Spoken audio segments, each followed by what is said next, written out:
Good morning, good evening, depends where you are. Of course, yes, my name is Felix Kaongo with BDUSA. Today it's a special day. Twakiriye umushitsi adasanzwe irivuze umwami Desire. Ndakwakiriye muri BDUSA. Murakoze cyane. You are welcome once again muri BDUSA. Urisanze karibu kandi. Murakoze. Hari abantu bifuza kumenya irivuze umwami Desire ninde?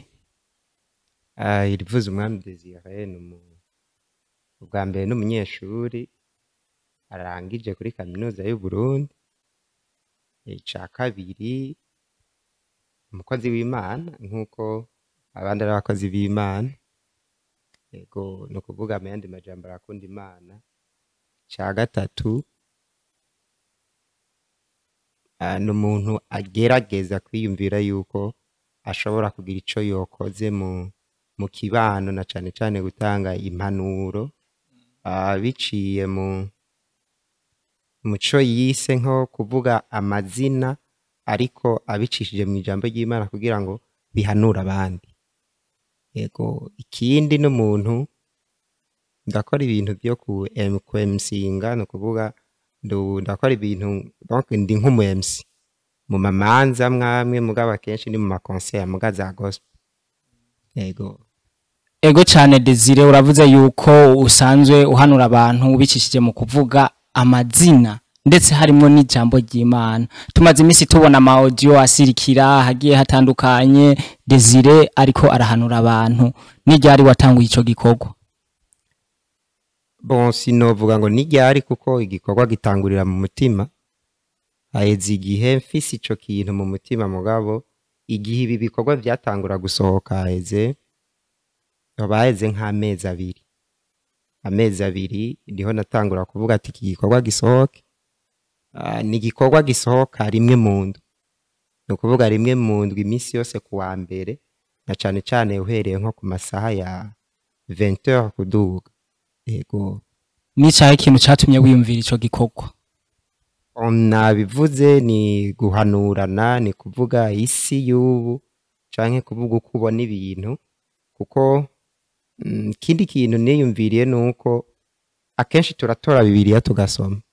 Tugiye gutora Bibiliya abenshi turibagira ivyo twasomye. Rero muri ibi bintu nacishije mu mazina bimeze nk'amazina ngerageze ndasoma Bibiliya ikintu camfashije muri Bibiliya ndagicisha mu mazina. Ndagicishije mu mazina nkaca niyumvira ati none ko urabona abavuga butumwa baravuga ubutumwa kandi dimanche turumva ubutumwa mugabo nca ndiyumvira kugira umuntu agira iryanzara n'inyota yo kuguma byumva. Nico gituma hajya mwumva muri zirya audio harimwo utu instrumental kugira ngo n'umuntu nimba ijwi ryonyene ritwava rimuryohera mugabo na instrumental imuryohere. Murashobora kuducishiriza ko gatoyi tukumva ukuntu ubwo butumwa bwawe bushikira abene gihugu? Ego turashobora kubikora mugabo ubu tugiye tubikore nka live kare wasanga haba harimwo aka instrumental mugabo turashobora gukora akantu gatoyi kitwa umubiri. Katwise umubiri mugabo umubiri reka tumanze tukiyoze gatoyi. Reka dukore umuntu. Dukora umuntu. Arakaravuga ngo ese ubwiza wari warambitswe na nyene ubuntu. Ese ubuntu ugendana nawo. Ese urukundo wari waragabiwe ku buntu na nyene ubuntu. Ariko wibwiranye ubwibone bwinshi mu mutima wawe ngo ndacuna kuko nyarucari atajambagira imbere yawe. Impfuvyi uzinyaga ibisigi, abapfakazi bo ntaco bakivuga. Umukunzi wawe nujya gufasha mu buzimire wazimiriyemo. Ariko reka ndakubwire umunsi utigeze kubona uraje ku buzima bwawe aho uzovunaga ugutagira gitabara maze ukaboroga ugira uti ewe juru numvise kera ngirira impuhwe. Gehinomu naho hahamagara. Gehinomu amaborogo utigeze kuboroga, amarira utigeze kurira, intimba utigeze kugira niho iwabo w'ivyo vyose. Niho hari ingobyi y'umubabaro. Niho abigira ibihangange n'abishira hejuru bacishirizwa bugufi. Ariko iyo aba wari ufise ubwenge wokumva ico ijambo rivuga. ni hatari bakunzi ba BDUSA, ni hatari. Twumvise amajambo y'inkoramutima, amajambo ateye ubwoba, ariko ateye ubwoba ku muntu ataramenya ijuru ririhe, ijuru bimeze gute. Desire, aya majambo raheze ukayakura hehe? Bon, navuze ati ndasoma Bibiliya, ndatora Bibiliya nkasoma. Mpejije gusoma ubwa mbere na mbere nije ntangura gufasha. Bihejeje kumfasha nkaca mvuga ati nimba byamfashije nundi byo mfasha. Rero mpejije gusoma ca mfata nkijya nka text mba nasomye, nkagerageza kuyikora, nkayishira muri ubwo buryo bumeze nk'amazina, mugabo byose ntibiba bifise urugero rumwe rw'amazina. Nkafata ijya text nasomye muri Bibiliya nkayikora muri ubwo buryo kugira ngo n'umuntu yigeze kuyisoma aca avuga ati iki kintu narigeze kugisoma muri Bibiliya, ariko simvuga ngo nagisomye haca ngo mvuga umurongo kuko bimufasha iki, aca tora Bibiliya akazingurura. Rero iyo ufashe Bibiliya ukayizingurura kugira ngo usome, ukuntu Bibiliya imeze ntumva yuko winjiye. Naho udashikira kuri rya jambo, hari ijambo ukirisoma gusa rigufasha. Akarorero urashobora kuzingurura ugasanga wazinguruye muri kuvayo, ugashikira ku ibwirizwa rivuga ati ntukibe. Burya naho atakintu ugiye guhindura ubwo nyene, iryo jambo rizoguma rigukurikira, uzoguma wiyumvira ati narasomye ijambo rivuga ntukibe. Rero mu yandi majambo ni vision yuko umuntu yozingurura Bibiliya kugira ngo ahejeje kuyizingurura hari ikintu ategerezwa gukurayo. Mu yandi majambo ni gukundisha abantu gusoma Bibiliya n'izindi mpanuro nyene zitandukanye. Desire, nk'umukozi w'Imana wavuze yuko uri n'umu MC. Tugarutse inyuma gato watubwiye yuko uri umu MC, mbega we musinga hehe nk'ubu barashobora kugutumira aho mu bitiramo, DJ Pole agutumiye ugashobora ku MCinga? Bon, bwa mbere na mbere ndumu Kristo muri Methodist Libre Paroisse Gishingana. Rero kenshi iyo twateguye ama evenement kenshi ari gusanga n'abaye MC cyangwa ugasanga abaririmbyi baririmba indirimbo mpimbazamana baransabye ko nobafasha kwemsinga mu ma concert bateguwe canke ibindi bikorane ico bitwita ama louange adoration, ugasanga ndagiye kubafasha. Ego naho mvuga ati no kwemsinga ndabikora, mugabo kwemsinga bitandukanye na moderation, kuko ushobora kumodera muri conference kanaka yateguwe mu buryo kanaka. Kenshi moderation usanga ari conference professionnelle. Ego tugarutse inyuma ku gikorwa cyawe cyo kuvuga amazina, umaze gusohora amaudio atari make, mbe urabona feedback imeze gute, abantu bavyakira gute?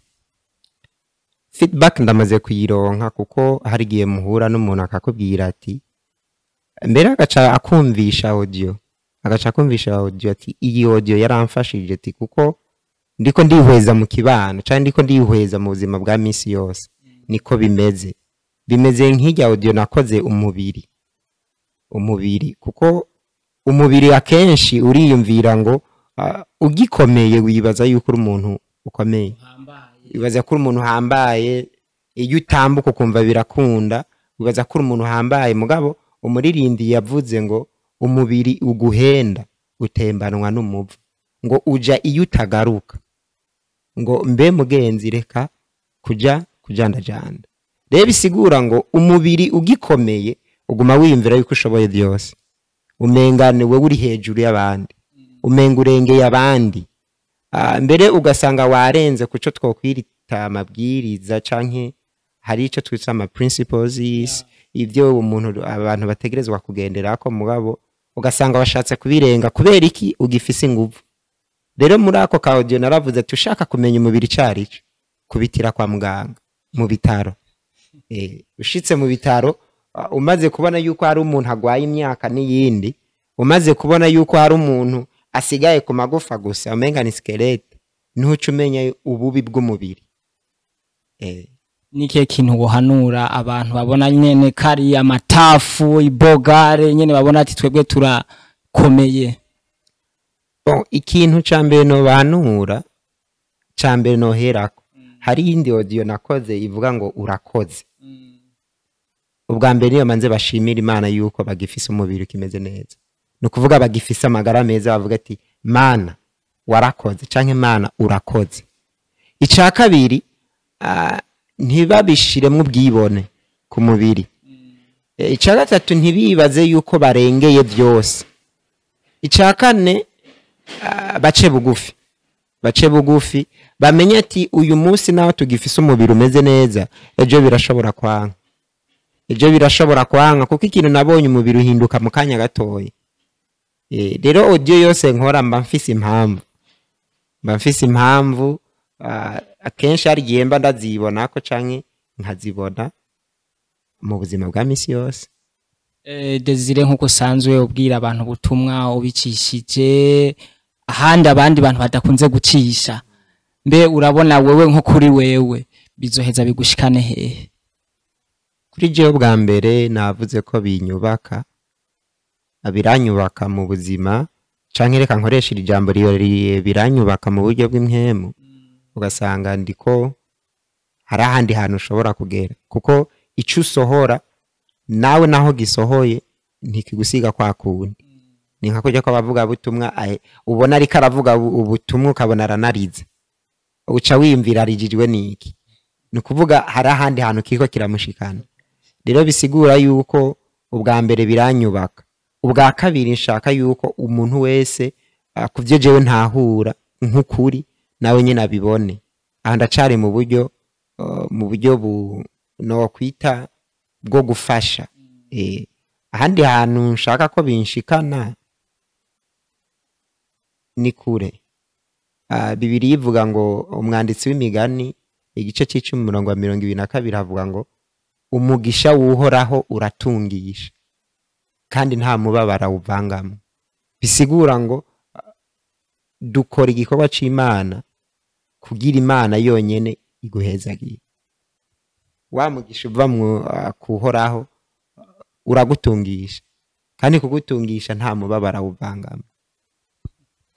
Uvuza ugutungisha mu buryo bw'umubiri canke mu buryo bw'impwemu?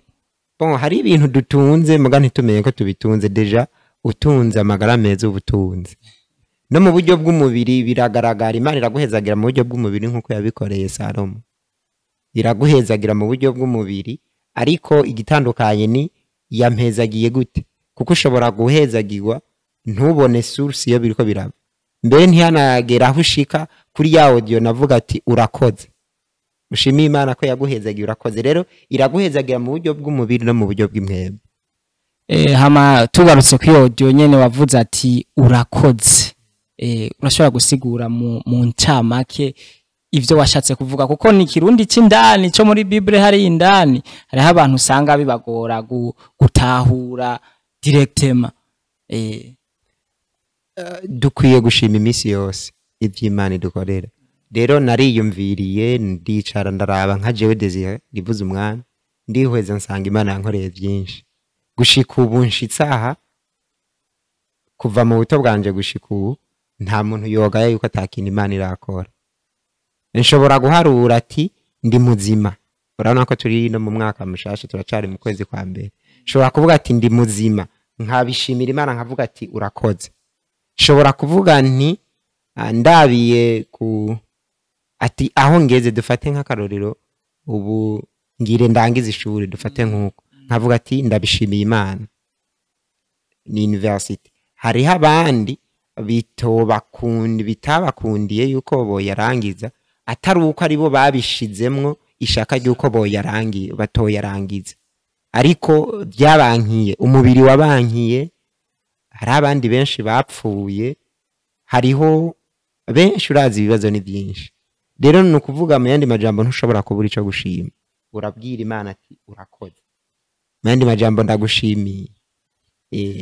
Bavuga ngo merci yamaze amapera ya padiri. Hajya ubwiye Imana ati urakoze, ni nkuko uyibwiye ati subira ungirire neza. Turakunze kubona ama audio gusa, ntiturigira tubona video. Kubera iki tutabona video? Bon, bwa mbere iki ni gikorwa twiyumviriye, dufate nka jewe ubwanje, mugabo ngize inspiration hari n'abandi babikora ndabizi. Rero maze kubyiyumvira naravuze ati reka ndagitangure, kandi urabo bavuga mu kirundi ngo ukuboko kumwe ni kwimara uburyo. Rero maze kubitangura ndavuga ati ibyo nshoboye muri aka kanya, usibye yuko hajya ahantu nkorera zijya audio, ndagenda muri studio kugira abanshiriremo ijya instrumental. Hari n'igihe akavuza live kugira nshiremo instrumental. Rero naravuze ati ibyo mbaye ndashobora ubu nyereka ndabikore. Rero audio nazo twazifuza gukora audio, audio turazikora, twakwifuza gukora video, usibye ko kenshi jewe nifuza yuko twakora uburyo bwa lyrics bw'amajambo yoza ariyandika, uko ibintu bigenda biraduga bitera imbere n'ama video akaboneka.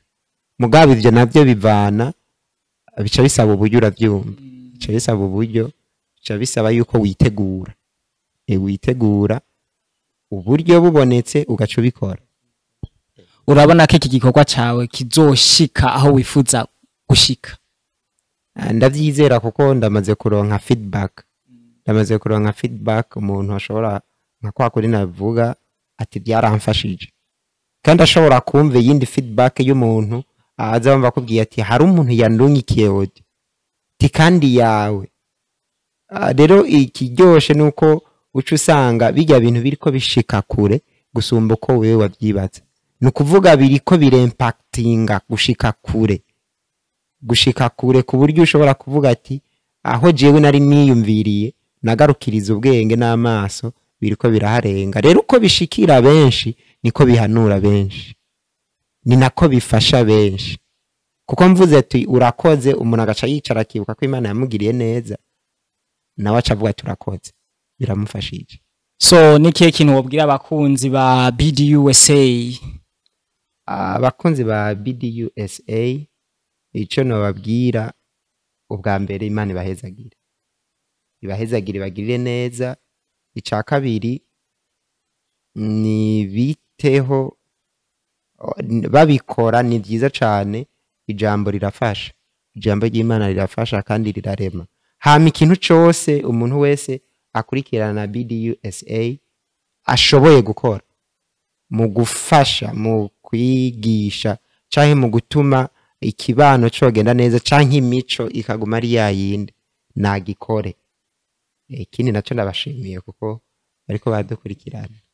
Yego, natwe turabashimiye cyane kuba mwashoboye kutwitaba hano muri BDUSA. Ariko urashobora kubwira abakunzi ba BDUSA ntibibagire kugira like, share, comment no gufyonda hariya hejuru kuri ya kariya kantu kugira ngo ibintu bibandanye bigenda neza. Sawa, abakunzi ba BDUSA ntimwibagire kugira share, like no gufyonda subscribe. Ego, murakoze cyane. Irivuze Umwami Desire, natwe turanezerewe cyane kuba washoboye gushika muri kino kibanza. Umukama akuzigame, warahezagiwe. We love you all, thank you so much.